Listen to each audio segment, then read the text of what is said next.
Harshita Rizwani from Insurance Institute of Studies. Today, we will be continuing chapter number 10 of SS for Standard 6 student. The name of the chapter is Spheres of the Earth. तो students, अपन हमने earlier session में हमने ये chapter को start किया था. chapter का introduction पढ़ा था. Earth was in the form of fireball. ये हमने पढ़ा था, इन सब बारे में पढ़ा था. उसके बाद अपन ने 4 स्पीयर्स होते, लिथोस्फीयर, हाइड्रोस्फीयर, बायोस्फीयर, एटमॉस्फीयर, और लिथोस्फीयर को काफी गहराई में समझ लिया था.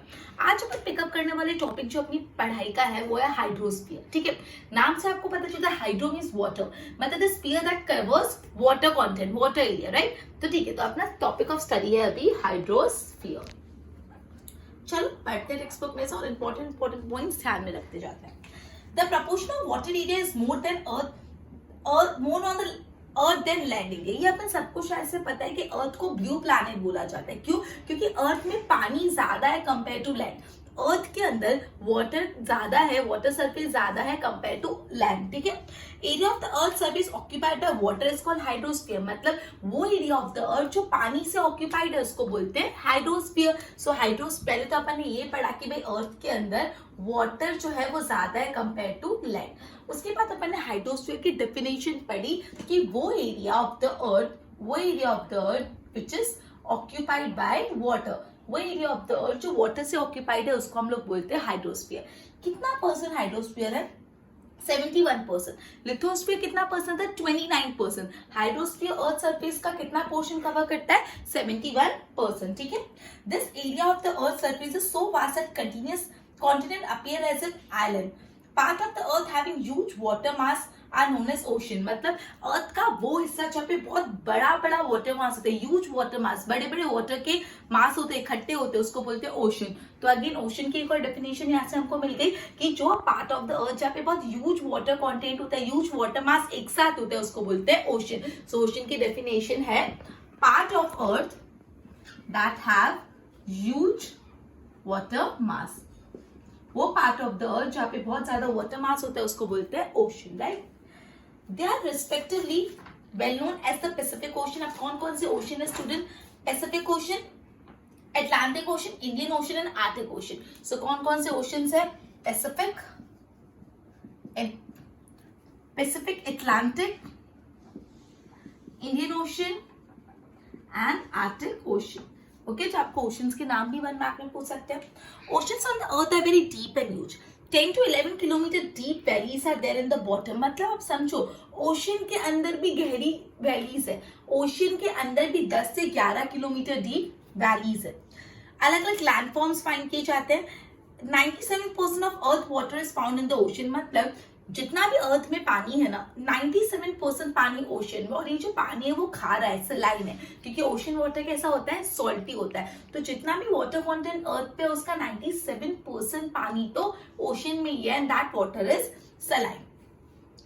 जो बाकी का वाटर बचा उसमें से 2/3 पार्ट आइस शीट में ऑन द पोल्स, मतलब जो ग्लेशियर्स है, जो बर्फ की फॉर्म में जमा हुआ है नॉर्थ पोल और साउथ पोल पे. पोल्स पे आइस ग्लेशियर्स के फॉर्म में है, और एंड हाई माउंटेन. और कुछ कुछ वाटर है जो अर्थ क्रस्ट के अंडर होता है, जिसको क्या बोलते हैं? Underground water. जो अर्थ के नीचे पानी है उसको बोलते हैं अंडरग्राउंड वाटर. और हाँ, the water which is lying under the earth flowing in the form of lakes and river is very less proportion. मतलब क्या बोला है समझो. अपन बोल रहे थे हमारे पास तो वाटर कंटेंट बहुत ज्यादा है, पूरा अर्थ सरफेस में 71% तो पानी है, लेकिन स्टूडेंट्स ये जो वाटर है उसमें से 97 हिस्सा तो ओशन में, और जो ओशन का पानी होता है वो सलाइन होता है, वो हम लोग यूज नहीं कर सकते. तो बाकी बचा 3% पानी. वो 3% पानी में से भी 1/3 प्रपोर्शन तो ग्लेशियर्स के फॉर्म में आइस शीट, मतलब वो पानी आइस की फॉर्म में है. और काफी कम प्रपोर्शन पानी ऐसा है जो अर्थ के नीचे मिलता है और अर्थ के सरफेस पे रिवर्स और लेक्स में मिलता है, जिसको हम लोग कंज्यूम कर सकते हैं. ठीक है, okay. Living creatures and plants on the earth can not survive without water. Obviously आपने सुना होगा कि कोई इंसान खाने के बिना जी सकता है लेकिन पानी के बिना नहीं जी सकता. It is really not possible earth पे जितने भी ऑर्गेनिज्म है वाटर के बिना जी पाए. It is available through the food or through the moisture from the air. The existence of hydrosphere is the existence of living being. बोला है कि हाइड्रोस्फीयर है ना, इसलिए हम लोग हैं. The existence of hydrosphere is the existence of living being. Most of the humidity on the earth rain comes from the ocean. At the bottom of sea there lies a large amount of precious mineral. In fact जो seas होते हैं उनके bottom में भी बहुत ज्यादा minerals मिलते हैं अपन को. Salt is obtained from the water in the bottom contain mineral जैसे मैग्नीज हो गया, आयरन, ये सारे अपन को सी के नीचे मिनरल मिलते हैं। और आपको मैंने बताया ओशन वाटर सलाइन होता है, तो उसका जो नमक होता है वो भी हम यूज करते हैं। ओशन से हमको सॉल्ट मिलता है और काफी मिनरल्स मिलते हैं लाइक मैग्नीज, आयरन, ये सब। Ocean is also a stock of protein-rich food for humans. This enormous power in the sea and ocean waves. Okay, ocean is also stock of protein-rich food for human. Ocean से sea food जो खाते हैं उसमें बहुत protein होता है, तो जो ओशन का सी फूड होता है वो प्रोटीन रिच होता है। उसके बाद जो होता है ओशंस और सी की जो वेव्स आती है, उससे हाइड्रो इलेक्ट्रिसिटी, उसकी जो वेव्स होती है ना, उसमें बहुत ज्यादा इलेक्ट्रिसिटी पावर जनरेट करने की कैपेसिटी होती है। Bye it's management electrical energy can be obtain. मतलब जो ओशन में वेव्स आती है, अगर आप उसको प्रॉपर्ली मैनेज करोगे तो वो वेव्स इतने हाई पावर से आते हैं कि उससे इलेक्ट्रिसिटी आपको मिल सकती है। The ocean are develop as waterways. Obviously ocean waterways है, एक जगह से दूसरी जगह जाना, you can go by ship. Waterway also more favourable in the trade. और यूजुअली एक जगह से दूसरी जगह लोग शिप में ट्रैवलिंग के लिए नहीं जाते, लेकिन जो ट्रेडिंग होता है, एक जगह से दूसरी जगह जो सामान पहुंचाना होता है, वो बहुत सारा सी रूट से होता है, ठीक है, बिकॉज वो रीजनेबल भी पड़ता है और सही रहता है, ठीक है। ओके, सो ये अपना हाइड्रोस्फीयर कंप्लीट। तो चलो एक और बार इंपॉर्टेंट पॉइंट्स को रिवाइज कर लेते हैं। तो बोला है अर्थ सरफेस पे लैंड एरिया से ज्यादा वाटर एरिया, टोटल जितना है अर्थ में वाटर कितना है, 71% वाटर है, ठीक है। ओके, अब अपन ने हाइड्रोस्फीयर की डेफिनेशन यहाँ पे पढ़ी। The area of the earth that is occupied by water. वो अर्थ का एरिया जहाँ पे पानी है, जो पानी ने ऑक्यूपाई करके रखा है, उसको बोलते हैं हाइड्रोस्फीयर। उसके बाद मैंने आपको ओशन की डेफिनेशन बताई थी। जो पार्ट ऑफ द अर्थ जहाँ पे बड़े बड़े वाटर मासेस है, द पार्ट ऑफ द अर्थ जहाँ पे बड़े बड़े पानी का मास है, मास मतलब बहुत सारा कंटेंट है, उसको बोलते हैं ओशन। कौन से ओशन है? पैसिफिक, अटलांटिक, इंडियन और आर्कटिक, राइट। ओके, उसके बाद अपन ने पढ़ा कि जितना भी पानी, 97% पानी कहाँ पे है? ओशन में। और ये ओशन वाटर तो कैसा है? सलाइन, तो ये फिट फॉर कंजम्पशन नहीं है। बाकी जो 3% पानी बचा, उसमें से अराउंड जो 1/3 है वो तो आइस शीट में मेल्ट है, और बाकी का जो रिमेनिंग पानी है वो in the form of underground water और in the form of surface water, that is rivers और लेक्स में होता है, जो अपन यूज कर सकते हैं, ठीक है। ये 2/3 पार्ट है, 2/3। उसके बाद अपन ने पढ़ा कि बॉटम ऑफ द सी का जो बॉटम पार्ट है, सी के बॉटम से अपन को काफी मिनरल्स मिलते हैं, सॉल्ट मिलता है अपन को, और जो सी फूड होता है it is rich in protein. जो सी वेव्स होती है या ओशन की वेव्स है, उसमें बहुत ज्यादा पावर होता है, उससे आप इलेक्ट्रिसिटी भी जनरेट कर सकते हैं। Obviously last but not the least, waterways, जो सी रूट है वो एज अ वाटरवे यूज होता है ट्रेडिंग करने पे, क्लियर। सो अपना सेकंड स्पीयर भी पूरा डिटेल में कंप्लीट हुआ, विच इज हाइड्रोस्फीयर। अब अपन नेक्स्ट स्पीयर पिकअप करते हैं, विच इज एटमोस्फियर, राइट। तो चलो एटमोस्फियर के बारे में पढ़ते हैं। एटमोस्फियर वर्ड आपने काफी बार सुना होगा, the air that surround the earth, ठीक है, the air that surround us, envelop earth. चलो, the earth is surrounded by the layer of gases up to approximately height of 850 to 1000 kilometre. मतलब बोला है अर्थ में आजू बाजू बहुत सारा गैसेस का एक लेयर है, और ये जो लेयर है 850 से 1000 किलोमीटर तक ऊपर तक है। अर्थ के आजू बाजू एक गैसेस का लेयर है, और जो गैसेस का लेयर है 850 से 1000 किलोमीटर तक ऊपर तक है। और ये जो गैसेस का लेयर है उसको अपन क्या बोलते हैं? एटमोस्फियर, ठीक है। अपन कौन सा स्फीयर पढ़ रहे हैं? एटमोस्फियर। सो एटमोस्फियर में जो अपना लेयर ऑफ गैसेस है, layer of gases that surround earth, उसको हम लोग बोलते हैं एटमोस्फियर, ठीक है। क्या आप एटमोस्फियर को with the help of naked eyes देख सकते हो? नेकेड आइज मतलब ऐसे कि atmosphere, no, it can not be seen with the help of naked eyes.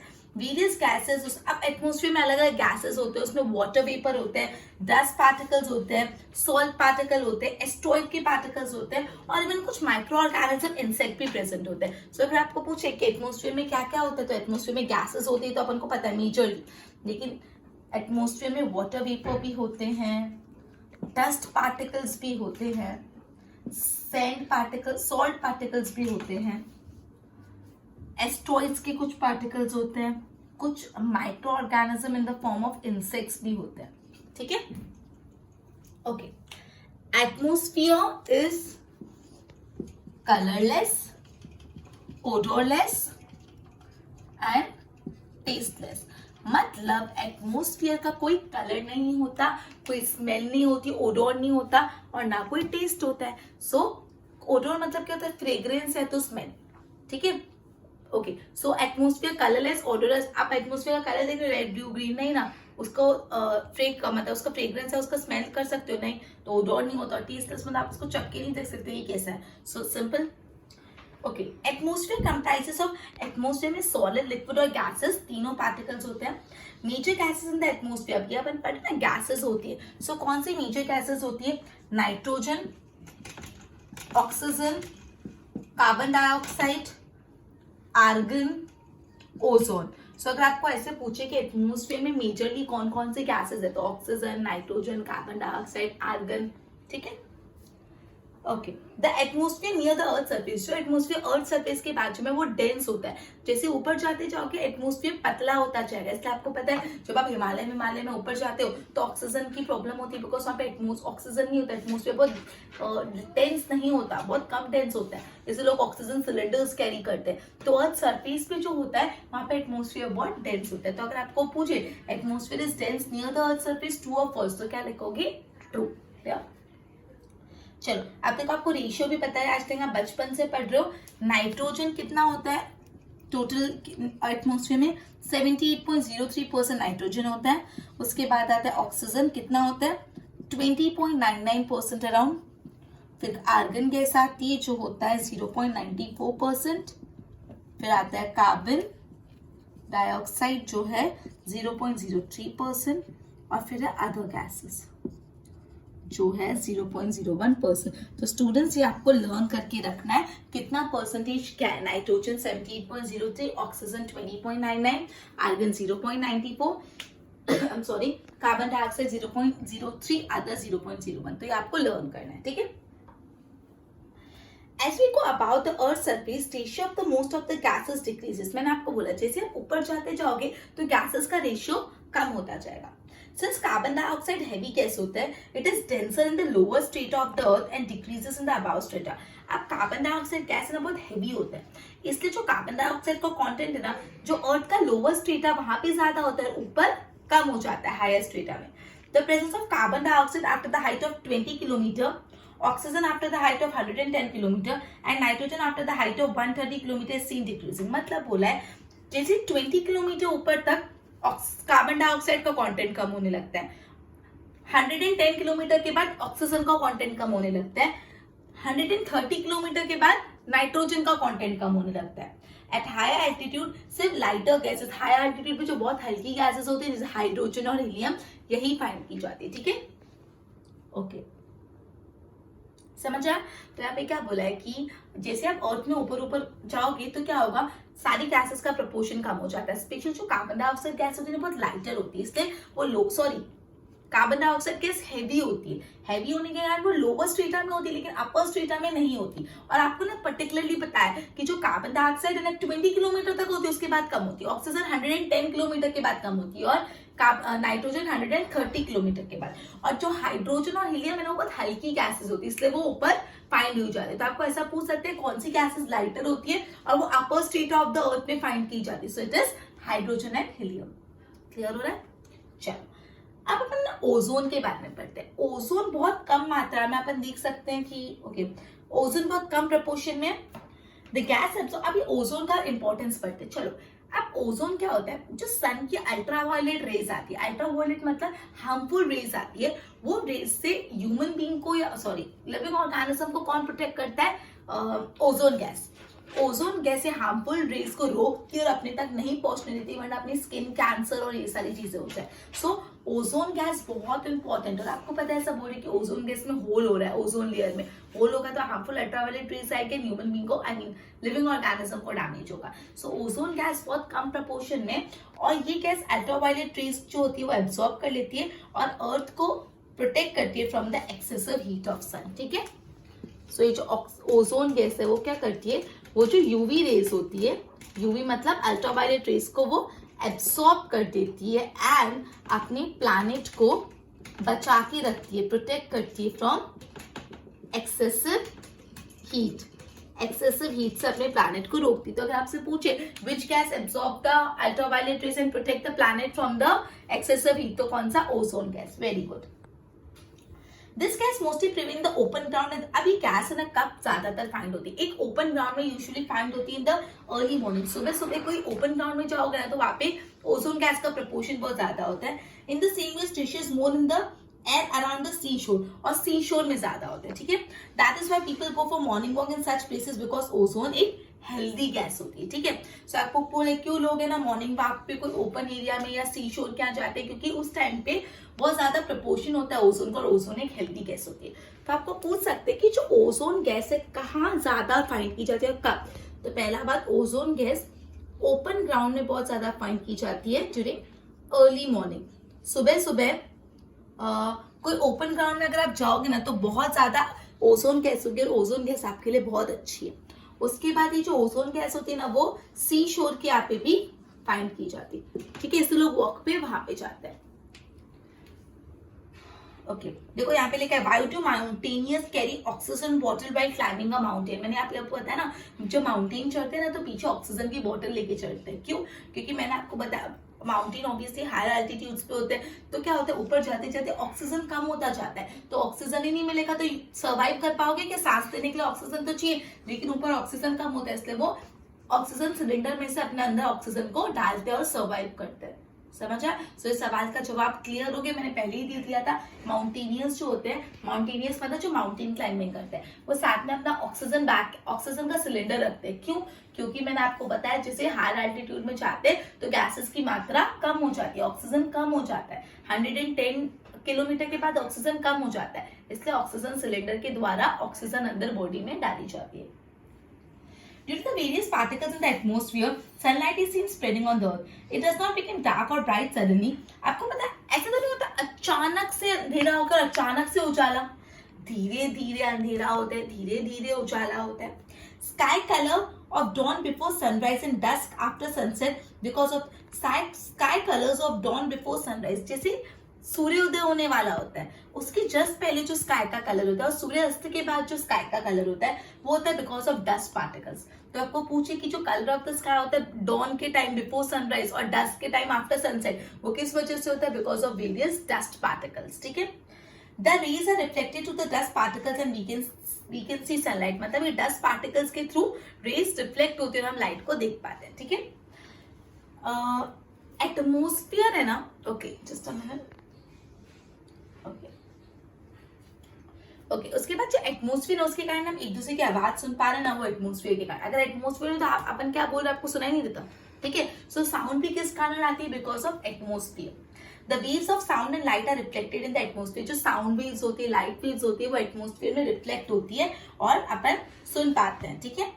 Heavenly objects such as meteoroids burn due to friction of the atmosphere and get damaged.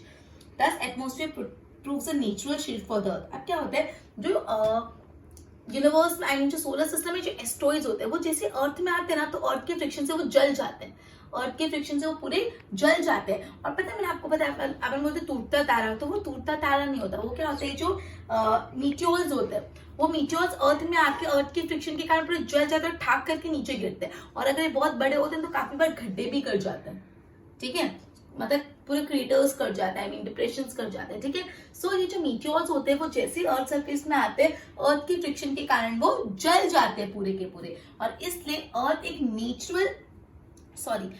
के लिए एक natural shield है atmosphere. Atmosphere अर्थ को protect करता है, एक natural shield है, shield मतलब बचाव, ठीक है। सो ये अपना हुआ एटमोस्फियर कंप्लीट। अब एटमोस्फियर के इंपॉर्टेंट पॉइंट रिवाइज कर लेते हैं। तो सबसे पहले अपन को एकदम ध्यान से सुनना, ये इंपॉर्टेंट है, थोड़ा लेंदी था। अर्थ के आजू बाजू बहुत सारी गैसेस है, ये गैसेस मिलके क्या बनाती है? एटमोस्फियर। पहली बात क्लियर है। उसके बाद आप एटमोस्फियर को नेकेड आई से नहीं देख सकते, सिंपल। उसके बाद एटमोस्फियर में गैसेस होती है, वाटर वेपर्स होते हैं, डस्ट पार्टिकल्स होते हैं, सॉल्ट पार्टिकल्स होते हैं, माइक्रो ऑर्गेनिजम्स भी होते हैं, ठीक है। एटमोस्फियर ऑडरलेस, कलरलेस और टेस्टलेस होता है। अब कौन कौन सी गैसेस होती है एटमोस्फियर में? Oxygen, nitrogen, argon, carbon dioxide, और किसकी कितनी मात्रा है ये आपको लर्न करनी है। आपको 10.1 से लर्न हो जाएगा। फिर अपन ने पढ़ा, अपन जैसे ही ऊपर जाते जाएंगे हायर एल्टीट्यूड पे तो गैसेस का प्रपोर्शन कम होता जाता है, कार्बन डाइऑक्साइड हेवी गैस है, इसलिए वो लोअर स्ट्रेटा पे होती है, अपर स्ट्रेटा पे नहीं होती। 20 किलोमीटर, 110 एंड 130 मैंने आपको बताया था, क्लियर। और कौन सी गैस लाइटर होती है, हायर स्टेटस में होती है, हाइड्रोजन और हीलियम। फिर अपने गैस के बारे में पढ़ा, ओजोन गैस। ओजोन गैस अर्थ को जो सन की अल्ट्रावायलेट रेस है उसको बचाता है और अपने प्लैनेट को प्रोटेक्ट करता है। और ओजोन गैस कहाँ पे ज्यादा होती है, open ground, early morning and sea shore. मैंने आपको बताया ओजोन गैस कौन सी मात्रा में ज्यादा होती है, ओपन ग्राउंड पे ड्यूरिंग अर्ली मॉर्निंग, इससे लोग जब वहां पे वॉक पे जाते हैं बिकॉज ओजोन गैस हेल्दी होती है। फिर अपन ने पढ़ा कि जो सनराइज और सनसेट होता है उसके पहले जो स्काई का कलर हो जाता है या सनसेट के बाद डस्ट में जो स्काई का कलर होता है वो क्यों होता है, बिकॉज ऑफ डस्ट पार्टिकल्स। क्यों होता है, बिकॉज ऑफ डस्ट पार्टिकल्स, ठीक है। ओके फिर अपन ने पढ़ा जो अपन साउंड हियर कर पा रहे हो बिकॉज ऑफ एटमोस्फियर, और जो एटमोस्फियर एक नेचुरल शील्ड है, बिकॉज जो मीटियोर्स अर्थ के अंदर आते हैं वो फ्रिक्शन के कारण जल जाते हैं। अब अपना last year which is biosphere, ठीक है। The part of the environment like lithosphere, hydrosphere, atmosphere, wherever living being is seen alive, मतलब ये तीनों स्पीयर मिलके बनाते हैं बायोस्फीयर। जो अपने लिथोस्फीयर, हाइड्रोस्फीयर, एटमोस्फीयर, ये तीनों जहाँ पे इंटरैक्ट करते हैं वहां पे बनता है बायोस्फीयर। बायोस्फीयर में अलग अलग लाइफ फॉर्म है। लिविंग फॉर्म में ह्यूमन आ जाते हैं, vegetation. Living being on the earth surface get food from biosphere. Organism of biosphere provide variety of food, ठीक है। इन शॉर्ट बायोस्फीयर में तीनों स्पीयर जहाँ पे मिलके एक साथ रहते हैं, it is biosphere, clear.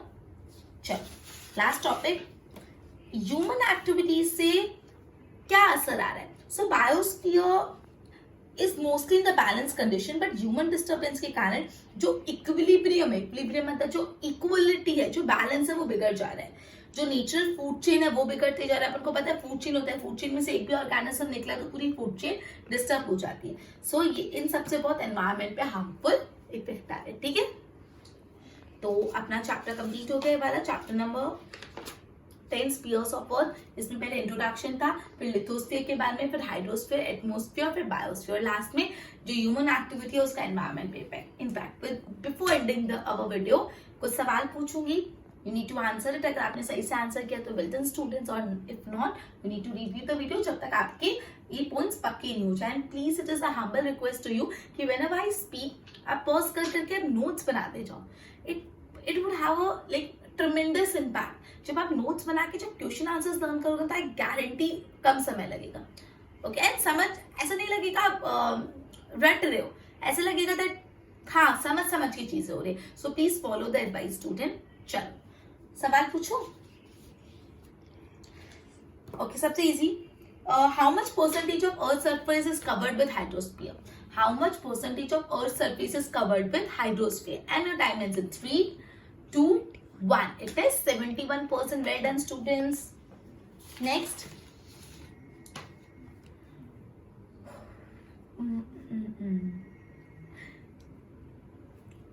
Which gases are found in atmosphere? Which gases are found in atmosphere? Nitrogen, oxygen, carbon dioxide, argon and other gases. ठीक है? Okay. After how many kilometers the proportion of carbon dioxide decreases? After how many kilometers the proportion of carbon dioxide decreases? So, and the time ends in 3, 2, 1. It is 20 kilometer, right? And the last question is, where is the ozone gas found maximum? And your time ends in 3, 2, 1. In open ground, during early morning and seashore.